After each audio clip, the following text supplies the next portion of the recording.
terkait yang permintaan Pak Abraham Samad yang meminta untuk KPK dikembalikan seperti sebelum direvisi, seperti apa Pak tanggapannya? Ya, saya setuju, bagus.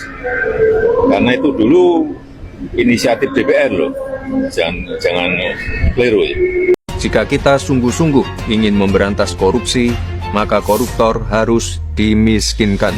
Para koruptor harus tahu bahwa kejahatan korupsi bukan hanya membuat mereka harus tidur di balik jeruji besi, tapi negara juga dapat mengambil kembali semua harta yang mereka curi. Assalamualaikum warahmatullahi wabarakatuh. Nah, Jokowi tak terima ditinggalkan partai-partai. Jadi sekarang sudah mulai ya Jokowi menyerang balik. Nah, kita lihat sekarang ya, Jokowi Gibran mendadak bicara korupsi.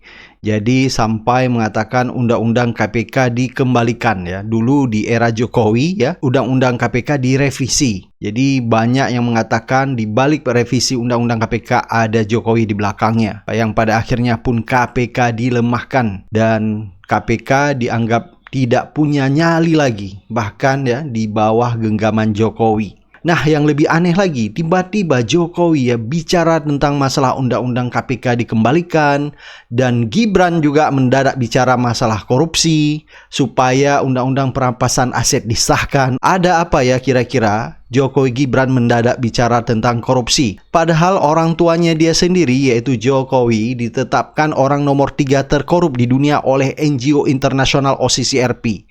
Tetapi sekarang sudah mulai bicara tentang masalah korupsi. Nah, banyak masyarakat maupun netizen menduga karena partai-partai ya di lingkaran Prabowo yang berkoalisi dengan pemerintah Prabowo sudah mulai meninggalkan Jokowi. Karena kemarin kita lihat tidak ada suara dari partai-partai lain yang mendukung Prabowo Gibran 2 periode. Artinya Gibran menjadi wakil presiden Prabowo untuk 2 periode. Karena kalau kita lihat ya, suara Jokowi yang kemarin mendukung Gibran menjadi wakil presiden Prabowo 2 periode tidak didukung oleh partai-partai. Belum ada partai-partai yang bersuara akan mendukung apa yang didukung oleh Jokowi. Malah seperti partai PKB ya, kita lihat Muhaimin Iskandar mendukung Zulhas menjadi calon wakil presiden Prabowo. Sepertinya ya Jokowi sudah mulai cakar-cakaran nih, padahal Pilpres 2029 masih sangat jauh sekali.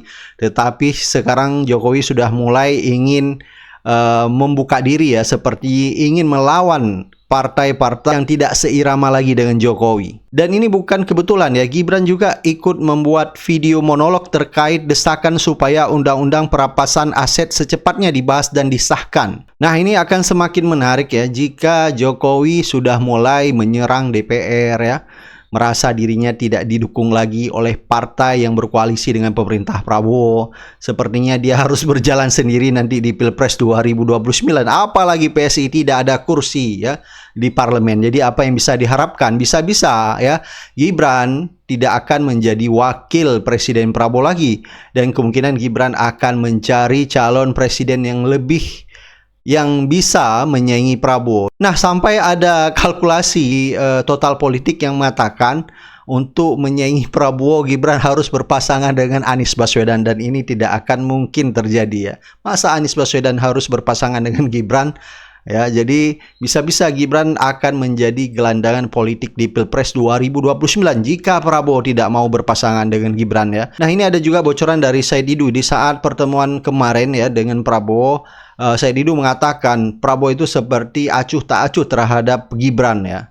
Jadi kita tahu Gibran cukup banyak polemik. Selain permasalahan Gibran tidak punya ijazah SMA maupun SMK, belum lagi polemik masa lalunya tentang Fufafa ya. Dan juga begitu banyak masalah yang menerpa yaitu dengan dinasti Jokowi ini.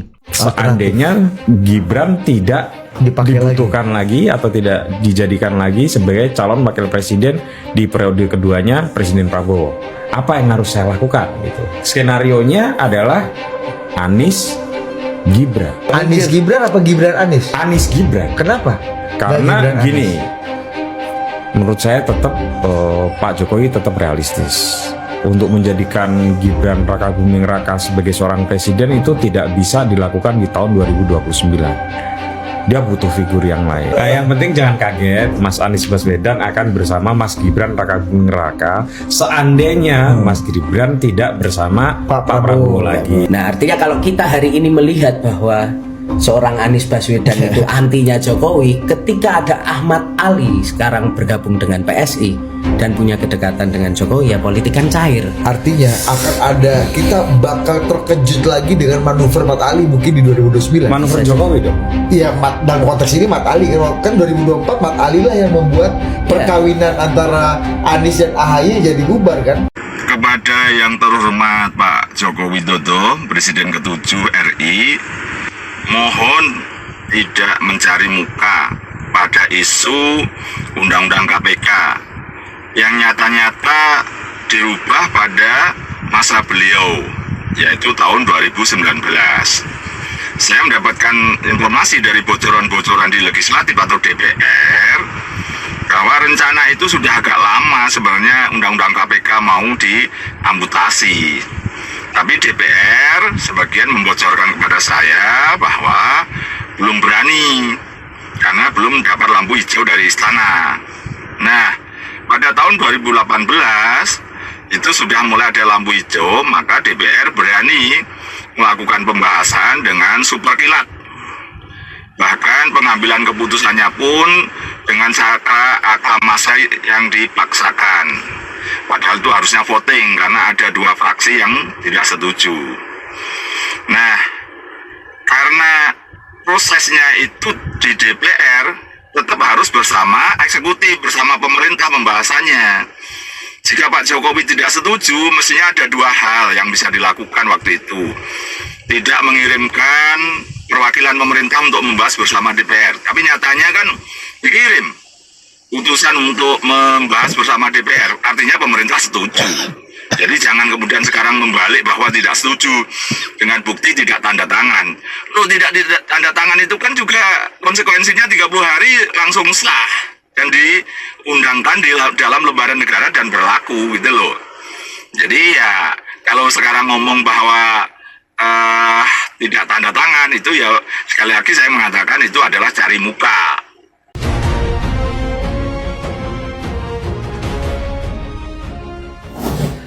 RUU perampasan aset ini baik untuk negara atau justru malah berbahaya? Jadi Wakil Presiden Gibran Raka Buming Raka menyuruhkan pengesahan RUU perampasan aset dengan sangat mendesak guys. Bahkan beliau menyatakan bahwa koruptor itu harus dimiskinkan. Nah, berdasarkan data yang disampaikan beliau, kerugian negara akibat korupsi ini mencapai 310 triliun pada tahun 2024.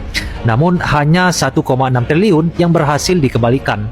Jadi lebih dari 90% hilang dan bahkan masih dinikmati oleh pelaku. Nah, namun ini juga perlu dipertimbangkan guys. Apakah RUU ini bisa mengganggu prinsip praduga tak bersalah?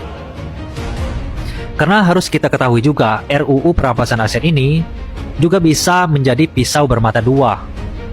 Jika tidak ada pengawasan yang ketat, aturan ini mungkin akan menjadi senjata untuk menekan lawan politik atau pihak yang tidak disukai. Dengan kata lain, ini juga bisa menjadi alat penyalahgunaan kekuasaan guys. Nah, negara lain seperti Belanda, Singapura, bahkan Italia itu sudah menerapkan konsep yang sama. Tapi di Indonesia, apakah kita siap menghadapi resiko yang mungkin muncul? Nah, kalau menurut kalian gimana guys? Apakah RUU ini akan menjadi senjata ampuh untuk memberantas korupsi atau malah menjadi masalah baru bagi sistem hukum kita? Gimana guys? Wapres kita, Gibran Raka Buming Raka, baru saja bicara soal pentingnya pemberantasan korupsi dan RUU perampasan aset. Jika kita sungguh-sungguh ingin memberantas korupsi, maka koruptor harus dimiskinkan. Secara substansi apa yang disampaikan oleh Gibran itu 100% correct. Tapi ketika kita merujuk dalam search credibility theory, kredibilitas komunikator itu salah satunya ditentukan oleh kepercayaan. Ada paradoks besar di sini ketika aspek kepercayaan itu bisa rontok karena kita tidak bisa lupa bahwa jalan menuju kursi wapres itu sendiri diwarnai oleh berbagai drama di Mahkamah Konstitusi sebagai puncak nepotisme dan dinasti politik, dan itu melanggar prinsip etika kekuasaan.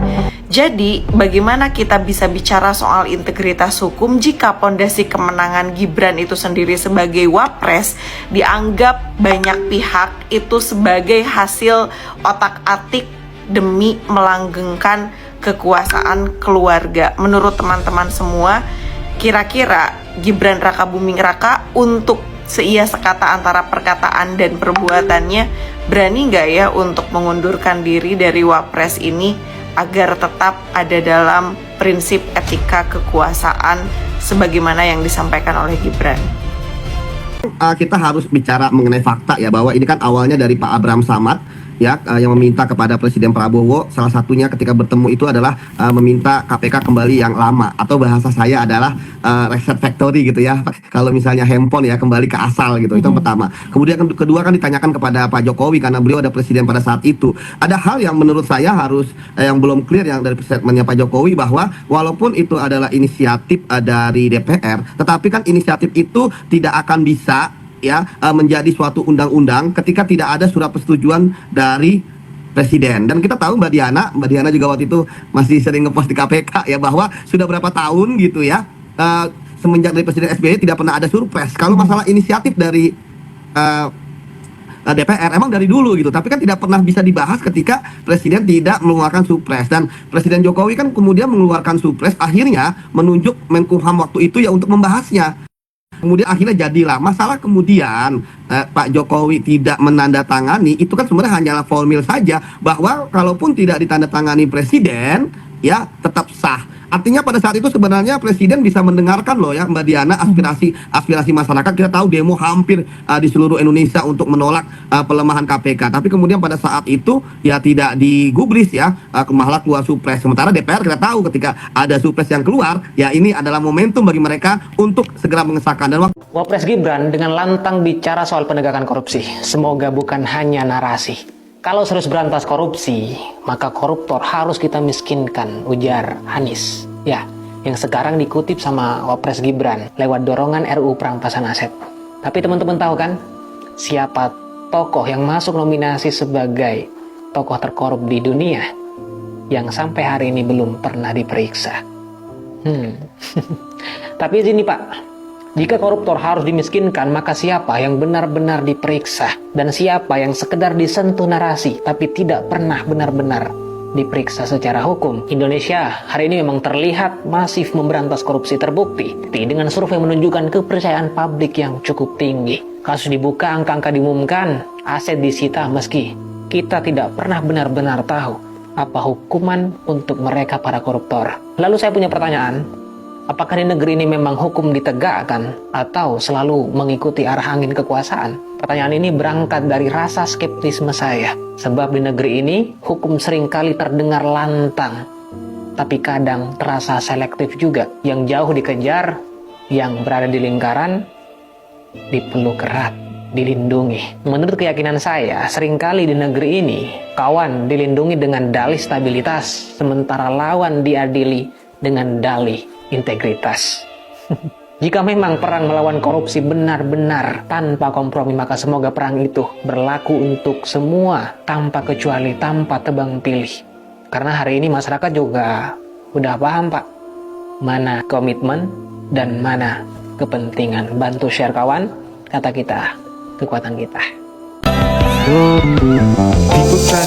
Kalau dibilang gue loyalis, dulu orang bilang gila ini orang Jokowi banget, dan tiba-tiba orang kaget. 2023 walaupun gue baik-baik pamit ke Pak Jokowi bulan Agustus, dan gue menjelaskan alasannya kenapa, ya artinya kan di situ bisa kelihatan. It's not about siapa yang gue ikutin, tapi value itu melekat pada orang itu atau enggak. Ya contoh konkret lah, ketika Pak Jokowi menurut gue 180 derajat melekatkan dirinya, padahal yang dulu gue tolak. Tadi kan gue sebutin, gue pengennya tuh Indonesia nggak lagi cuma jadi kafling-kaflingnya keluarga tertentu, dinasti tertentu. Dan pada titik itu sebenarnya gue suka pasang diri gue untuk belak-belakan dukung Jokowi saat itu gitu ya. Kita tahu 2024 yang terjadi 180 derajat yang bahkan lebih ekstrim dibandingkan kalau orang bilang SBY ada dinastinya, Megawati ada dinastinya, tapi dua-duanya nggak ada yang sampai kemudian nyalonin anaknya pada periode berikutnya jadi wapres atau jadi presiden. Pada titik itu gue pamit baik-baik karena alasan prinsip. Anggota DPR RI Komisi 3 yang membantah pernyataan Jokowi bahwa pengesahan terkait dengan revisi Undang-Undang KPK nomor 19 tahun 2019 itu adalah inisiatif DPR dan bukan inisiatif dari pemerintah. Bismillahirrahmanirrahim. Assalamualaikum warahmatullahi wabarakatuh. Saya kira salah satu isu politik yang menarik untuk dibahas kali ini adalah soal bantahan anggota DPR RI Komisi 3 yang membantah pernyataan Jokowi bahwa pengesahan terkait dengan revisi Undang-Undang KPK nomor 19 tahun 2019 itu adalah inisiatif DPR dan bukan inisiatif dari pemerintah. Awalnya Jokowi itu ditanya oleh kawan-kawan media terkait dengan pernyataan mantan Ketua KPK Abraham Samad yang mengusulkan supaya Undang-Undang KPK itu dikembalikan ke Undang-Undang KPK yang lama. Inilah yang kemudian belakangan ini terjadi bantah-bantahan soal revisi Undang-Undang KPK nomor 19 tahun 2019. Di mana saat itu ketika undang-undang ini disahkan, presidennya adalah Pak Jokowi. Oleh karena itu bagi saya ada sesuatu hal yang kemudian menarik untuk diperbincangkan. Pertama, memang sejak lama soal pengesahan terkait dengan revisi Undang-Undang KPK tahun 2019 itu menuai kontroversi yang cukup panjang. Bahkan setelah terjadi pengesahan dan bahkan ketika ada proses terkait dengan pembicaraan-pembicaraan, perdebatan-perdebatan di kalangan DPR misalnya, sejumlah aktivis melakukan protes dan demonstrasi kepada DPR untuk memprotes supaya revisi Undang-Undang KPK tahun 2019 itu tidak disahkan karena khawatir Undang-Undang KPK itu justru akan melemahkan posisi KPK. Jadi wajar kalau kemudian dalam perkembangannya Undang-Undang KPK yang hasil revisi yang saat ini menjadi payung hukum terkait dengan penindakan hukum korupsi oleh KPK itu selalu menuai kontroversi dan perdebatan yang tidak berkesudahan. Jadi itulah yang kemudian sepertinya membuat Abraham Samad setelah bertemu dengan Presiden beberapa waktu yang lalu bicara tentang memperkuat KPK dengan cara mengusulkan supaya KPK hari ini itu kembali kepada Undang-Undang KPK yang lama, bukan Undang-Undang KPK yang saat ini digunakan itu hasil revisi Undang-Undang KPK tahun 2019. Saat itu presidennya adalah Pak Jokowi. Nah, yang kedua, mungkin publik banyak yang lupa terkait dengan perdebatan soal revisi Undang-Undang KPK yang disahkan dan saat ini menjadi undang-undang dan itu adalah aturan yang dipakai oleh KPK. Memang di situ disebutkan bahwa revisi Undang-Undang KPK itu adalah hasil inisiatif DPR, kata anggota DPR RI Komisi 3 dari PKB ya, Gus Abduh atau Abdullah. Beliau itu mengatakan bahwa memang yang mengesahkan saat itu adalah kawan-kawan DPR dan tanpa ada tanda tangan dari Presiden yang saat itu adalah Jokowi. Tapi menurut Gus Abduh, sepanjang pembahasan di DPR terkait dengan revisi Undang-Undang KPK tahun 2019 itu, pemerintah mengutus perwakilan untuk ikut terlibat sekaligus membahas terkait dengan revisi Undang-Undang KPK. Dan bahkan menurut Abduh, menurut Abdullah atau yang akrab disebut dengan Gus Abduh ini, sesuai dengan undang-undang, kalau sudah undang-undang itu ditetapkan, disahkan oleh DPR, sekalipun tidak ditandatangani oleh Presiden 30 hari setelah disahkan itu, maka undang-undang itu dianggap sah, legitimate, dan kemudian bisa dijadikan sebagai payung hukum, sebagai peraturan di Indonesia. Sebenarnya tidak ada yang salah. Jokowi memang tidak menandatangani revisi Undang-Undang KPK nomor 19 tahun 2019. Saat itu memang pembahasannya ada di DPR, tapi menurut Gus Abduh itu tidak berpengaruh apapun terkait dengan revisi Undang-Undang KPK yang saat itu sudah disahkan. Tapi Gus Abduh itu mengatakan saat pembahasan soal revisi Undang-Undang KPK saat itu yang tahun 2019 dilakukan, ternyata pemerintah juga mengutus perwakilan untuk terlibat dalam pembahasan-pembahasan itu. Itulah yang kemudian terjadi bantah-bantahan satu sama yang lain. Satu sisi DPR anggota Komisi 3 Gus Abduh ya membantah dan sepertinya ingin membuat semuanya terang benderang, sekalipun Presiden saat itu adalah Pak Jokowi tidak ikut tanda tangan, tapi dalam proses pembahasannya ada unsur-unsur pemerintah yang kemudian menjadi delegasi dan ikut terlibat dalam proses pembahasan terkait dengan revisi itu. Itulah yang saya sebut menjadi sesuatu yang menarik untuk diperbincangkan. Dan bahkan Komisioner KPK ketika bicara tentang supaya Undang-Undang KPK itu dikembalikan ke Undang-Undang lama kan juga ikut berkomentar. Jadi Undang-Undang itu bukan seperti barang pinjaman. Jadi habis dipakai kemudian bisa dikembalikan. Tidak sederhana itu. Kalau ingin menjadikan KPK itu sebagai lembaga yang independen, mestinya KPK itu dijadikan serumpun dengan yudikatif. Di situ ada MA dan seterusnya dan seterusnya. Itulah hasil komentar dari salah satu komisioner KPK, pimpinan KPK maksud saya. Jadi perdebatan-perdebatan soal memperkuat soal KPK itu dikembalikan ke apakah versi saat ini ataupun versi yang lama.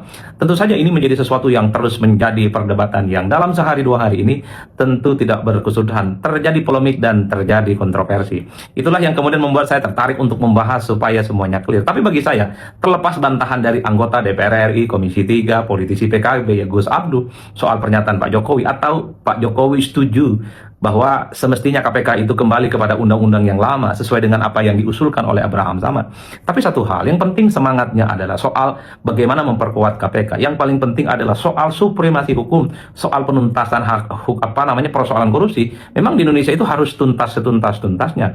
Yang paling penting adalah KPK diberikan kewenangan yang cukup luar biasa untuk menindak persoalan-persoalan korupsi besar, korupsi kakap yang selama ini memang tidak pernah terjamah oleh apapun. Jadi semua perdebatan, bantahan-bantahan apapun, bagi saya yang paling penting adalah bagaimana bisa menangkap ikan besar, bukan hanya ikan-ikan kecil yang mungkin tidak terlampau signifikan bagi pemberantasan korupsi. Karena ekspektasi publik secara umum terkait dengan pemberantasan korupsi di Indonesia adalah korupsi-korupsi kakap yang selama ini tidak pernah terjamah dan tidak pernah disentuh oleh apapun, oleh aparat-aparat penegak hukum. Meski kita tahu sepanjang 1 tahun lebih persepsi publik terkait dengan kinerja pemerintahan Pak Prabowo itu terkait dengan soal pemberantasan korupsi itu kan cukup luar biasa. Artinya mayoritas, hampir kurang lebih sekitar 75% publik merasa puas terkait dengan upaya pemberantasan korupsi yang sudah dilakukan oleh pemerintahan hari ini. Bagi saya ini adalah modal bagaimana semangat untuk melakukan pemberantasan korupsi, salah satunya melalui KPK, mesti harus didorong, entah melalui undang-undang KPK yang lama atau melalui hasil revisi yang saat ini digunakan oleh KPK. Tapi secara prinsip bagaimana soal memberantas korupsi itu, ya saya kira ini sudah menjadi common issue, di mana semua orang sudah mulai berteriak bahwa salah satu persoalan yang sangat penting di negara kita itu adalah soal bagaimana pemberantasan korupsi. Dan bahkan beberapa waktu yang lalu Wapres Gibran Rakabuming Raka mengatakan bahwa salah satu solusi yang paling mantap untuk melawan koruptor itu adalah dengan cara memiskinkan mereka, yaitu dengan cara segera mengesahkan terkait dengan rancangan undang-undang perampasan aset. Ini isu lama sebenarnya, ketika begitu banyak kalangan aktivis dan pegiat demokrasi berharap pemerintah dan DPR untuk segera mengesahkan rancangan undang-undang soal perampasan aset. Kembali ditegaskan oleh Gibran kemarin. Artinya apa? Ya tentu harus ada payung hukum yang sebenarnya yang secara signifikan, yang kemudian bisa dijadikan guidance bagi KPK yang belakangan ini sudah bergerak cukup luar biasa melakukan penuntasan korupsi, sehingga ke depan payung hukum, komitmen bersama itu adalah modal besar bagi pemberantasan korupsi yang ada di Indonesia. Saya tentu tidak ingin terjebak pada persoalan apakah harus kembali kepada undang-undang KPK yang lama atau cukup misalnya dengan undang-undang KPK yang hasil revisi 2019 yang saat ini itu terjadi bantah-bantahan gitu ya antara Komisi 3 dengan Pak Jokowi. Tapi secara prinsip adalah soal bagaimana komitmen soal penegakan hukum korupsi itu di atas segala-galanya. Bahkan kita sering mendengarkan pernyataan Presiden Republik Indonesia Pak Prabowo Subianto bahwa tidak ada tempat koruptor di Indonesia. Bahkan para koruptor itu akan dikejar hingga ke Antartika. Bagi saya, ketika semua elit, mantan ketua KPK, kemudian anggota DPR dan seterusnya, orang-orang penting di negara kita sudah bicara tentang bagaimana pentingnya pemberantasan korupsi. Jadi apalagi yang ditunggu? Monggo mau kembali ke undang-undang KPK yang lama, mau bikin undang-undang KPK yang baru, tapi tujuan utamanya adalah supaya persoalan-persoalan korupsi di Indonesia itu bisa selesai dan bisa tuntas. Atau solusi korupsi misalnya segera mengesahkan terkait dengan RUU perampasan aset. Monggo. Rakyat secara umum itu adalah butuh soal kerja cepat, pembuktian yang nyata bahwa korupsi di Indonesia itu jangan lagi ada dan terulang kembali. Karena kita tahu bahwa korupsi jelas telah merugikan bangsa ini. Korupsi telah membuat bagaimana pembangunan di Indonesia itu tidak sesuai dengan harapan. Negara rugi, uang negara digarong, dan para pelakunya tidak kapok sekapok-kapoknya, dan selalu terulang peristiwa soal tindakan-tindakan korupsi. Ini bagi saya adalah momentum supaya penguatan KPK entah dengan undang-undang yang lama ataupun yang baru itu adalah soal teknis. Rakyat menunggu bagaimana pemberantasan korupsi itu harus menjadi isu serius dan bukan hanya sebatas menjadi wacana. Tindakan nyata adalah solusi konkret yang sedang ditunggu oleh rakyat. Salam politik syaun-syaun, pastinya mantap semantap-mantapnya. Assalamualaikum warahmatullahi wabarakatuh.